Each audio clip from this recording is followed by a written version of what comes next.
Assalamualaikum warahmatullahi wabarakatuh. Perkenalkan, nama saya Eka Safitri, NPM 2003-020012, Prodi Perbankan Syariah kelas A, Fakultas Ekonomi dan Bisnis Islam, Institut Agama Islam Negeri Metro. Di sini saya akan menjelaskan sedikit materi mata kuliah usul fikih tentang hukum syara. Yang pertama yaitu al-hakim atau pembuatan hukum. Lafaz hakim berasal dari kata hakama yang berarti memutuskan perkara. Secara bahasa, hakim adalah pihak yang memutuskan hukum. Dalam istilah fikih ada persamaan pengertian antara hakim dan qadhi, yang berarti orang yang memberikan putusan hukum di dalam pengadilan. Namun di dalam kajian usul fikih, hakim adalah pembuat atau pemutus hukum secara hakiki, yakni Allah Subhanahu wa taala. Ulama usul fikih telah sepakat bahwa yang menjadi sumber dalam memutuskan hukum secara hakiki adalah Allah Subhanahu wa taala, sebagaimana firman Allah Subhanahu wa taala di dalam surat Al-An'am ayat 57 yang artinya, "Katakanlah, sesungguhnya aku berada di atas hujah yang nyata dari Tuhanku, sedang kamu mendustakannya. Bukanlah wewenangku untuk menurunkan azab yang kamu tuntut untuk disegerakan kedatangannya. Menentukan hukum itu hanyalah hak Allah Subhanahu wa taala. Dia menerangkan yang sebenarnya dan Dia memberi keputusan yang paling baik." Yang kedua yaitu pengertian hukum syara. Secara bahasa yaitu memutuskan. Secara istilah hukum syara adalah kalam Allah yang mengatur alam perbuatan orang mukallaf, baik berupa perintah, mengerjakan atau meninggalkan, takhir berupa pilihan, atau penetapan sesuatu menjadi sebab, syarat, atau penghalang. Hukum syara merupakan kalam Allah yang mengatur segala tingkah laku dan perbuatan manusia yang mukallaf atau Islam, baligh, dan berakal. Kalam Allah bisa berupa perintah mengerjakan sesuatu, anjuran mengerjakan sesuatu, larangan mengerjakan sesuatu. Yang berikutnya yaitu pembagian hukum syara. Ulama usul fikih membagi hukum syara menjadi dua. Yang pertama yaitu hukum taklifi. Hukum taklifi adalah hukum yang mengandung perintah, larangan, atau memberi pilihan kepada seorang mukallaf. Perintah Allah terbagi menjadi dua, yaitu wajib dan sunnah. Larangan Allah terbagi menjadi dua, yaitu haram dan makruh. Pilihan terbagi menjadi dua, boleh mengerjakan dan boleh meninggalkan. Pengertian tentang wajib. Menurut bahasa, wajib berarti tetap atau pasti. Adapun menurut istilah, wajib adalah sesuatu yang diperintahkan oleh Allah dan Rasulullah untuk dilaksanakan akan mendapat pahala dari Allah, dan jika ditinggalkan diancam dengan dosa. Wajib terbagi menjadi tiga.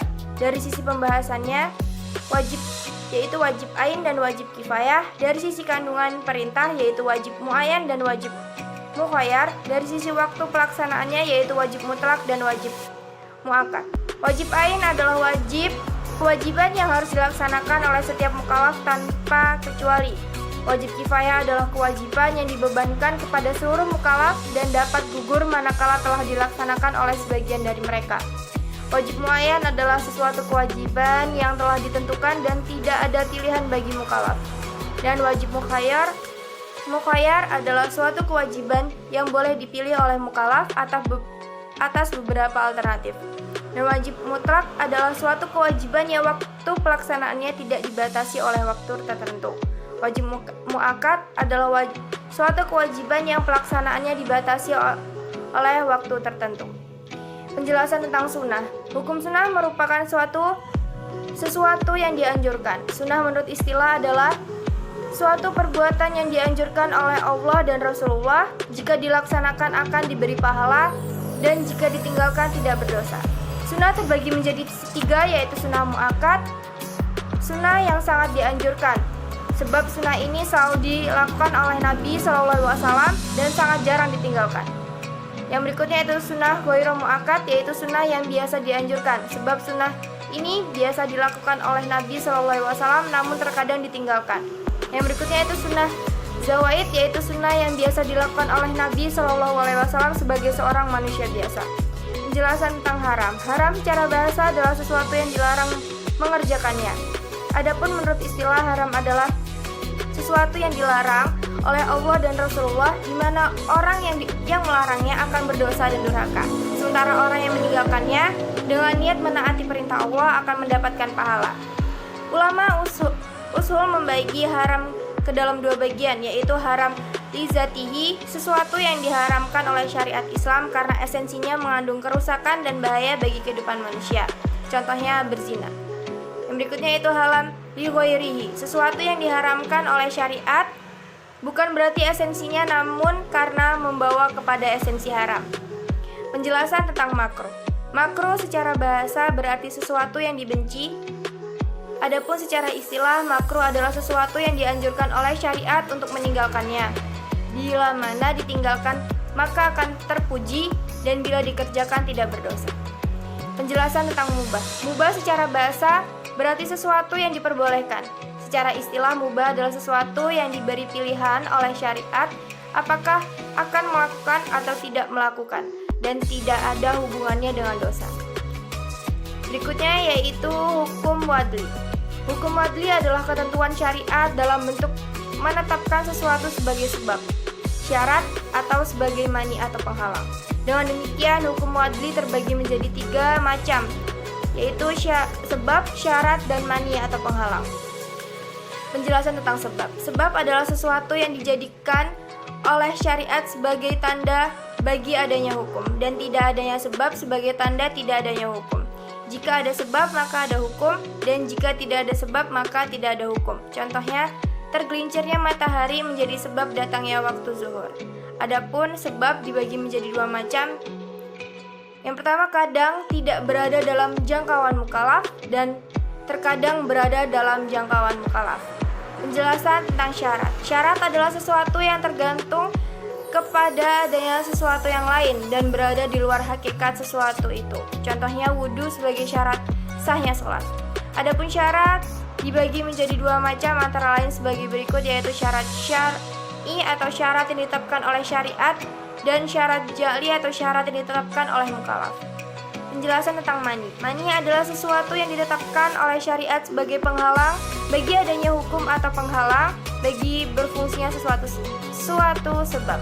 Contohnya, membunuh istri sebagai mani atau penghalang. Suami tidak mendapatkan warisan istri. Adapun mani dibagi menjadi 2 macam, antara lain sebagai berikut, yaitu mani hukum syara dan mani sebab. Yang berikutnya yaitu mahkum fi'i atau perbuatan mukallaf. Mahkum fi'i berarti perbuatan orang mukallaf. Perbuatan tersebut merupakan objek dari hukum fikih. Adapun syarat perbuatan mukallaf adalah perbuatan tersebut diketahui oleh mukallaf. Misal, kewajiban sholat subuh diketahui oleh mukallaf harus dalam batas kemampuan. Yang berikutnya yaitu mahkum alaih atau orang mukallaf. Orang mukallaf berarti seseorang yang beragama Islam, baligh, dan berakal.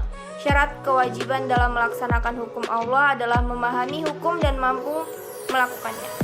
Mungkin itu saja yang dapat saya sampaikan. Kurang lebihnya saya mohon maaf. Jika ada salah kata saya mohon ampun. Wabillahi taufiq wal hidayah. Wassalamualaikum warahmatullahi wabarakatuh. Untuk teman-teman dan adik-adik sekalian yang sudah lulus SMA atau SMK dan ingin melanjutkan ke jenjang sekolah tinggi atas, mari bergabung bersama kami di Institut Agama Islam Negeri Metro dengan cara jalur SPAN PTKIN atau jalur UMPTKIN. Di Institut Agama Islam Negeri Metro menyediakan banyak jurusan, salah satunya yaitu Prodi Perbankan Syariah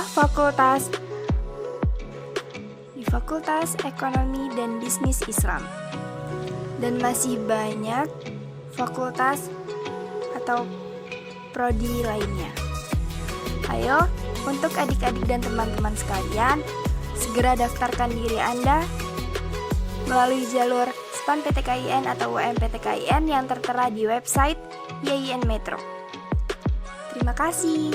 Jangan lupa daftarkan diri Anda ya.